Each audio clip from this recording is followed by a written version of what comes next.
નામ જયેશ મકવાના છે। હું સાયન્સ એઆઈ એન્ડ રોબોટિક્સ પ્રોજેક્ટને લીડ કરી રહ્યો છું। આ પ્રોજેક્ટ અમે 2010માં શરૂ કર્યો હતો। આ પ્રોજેક્ટ શરૂ કરવાનો મેઇન ઉદ્દેશ્ય એ હતો કે જે ગામડાની સ્કૂલમાં જે વિજ્ઞાન અને ગણિતને લગતો જે ભય છે એ ભયને દૂર કરવાનો, અને જે વિજ્ઞાનમાં જે એ લોકો જે રસ નથી લેતા એને વિજ્ઞાનના સબ્જેક્ટને એક રસપ્રદ અને એક આનંદમય વાતાવરણમાં એક વિજ્ઞાન અને ગણિત સમજાવવાનો અમારો આ બસ દ્વારા અમે પ્રયાસ કરી રહ્યા છીએ।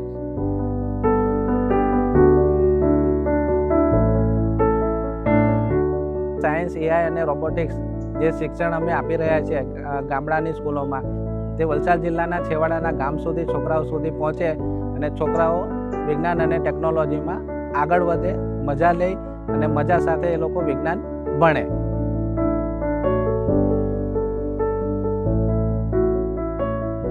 આ પ્રોજેક્ટની અંદર અમારા પાસે સાયન્સના 80 જેટલા નમૂનાઓ છે, એઆઈ વિશેની માહિતી છે અને રોબોટિક્સ માટેની કિટ્સ છે।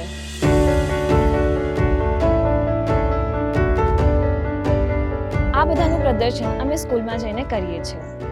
ક્લાસ વાઇઝ અલગ અલગ રીતે એને ગોઠવવામાં આવે છે।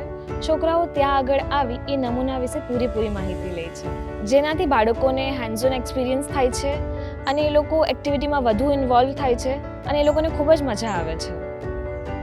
અમને ચેટ જીપીટી, જેમિનાઈ અને રોબોટ વિશે જાણકારી મળતા અમને બહુ મજા આવી। આજના સમયમાં અમે ગામડાના છોકરાઓને એઆઈ અને રોબોટિક્સની માહિતી આપીએ છીએ, જેથી કરીને શહેરના છોકરાઓ સાથે સાથે ગામડાના છોકરાઓનો પણ વિકાસ થાય અને એમને એઆઈ અને રોબોટિક્સની સમજૂતી મળી રહે।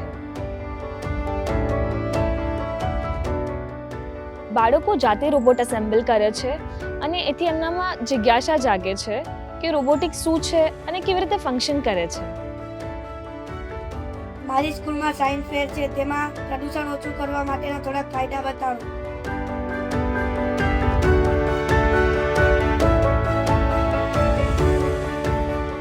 આજના શિક્ષણમાં એઆઈ અને રોબોટિક્સ એક વિષય બની ગયો છે, તો ગામના છોકરાઓ માટે પણ એનું જ્ઞાન લેવું ખૂબ જ જરૂરી બની ગયું છે।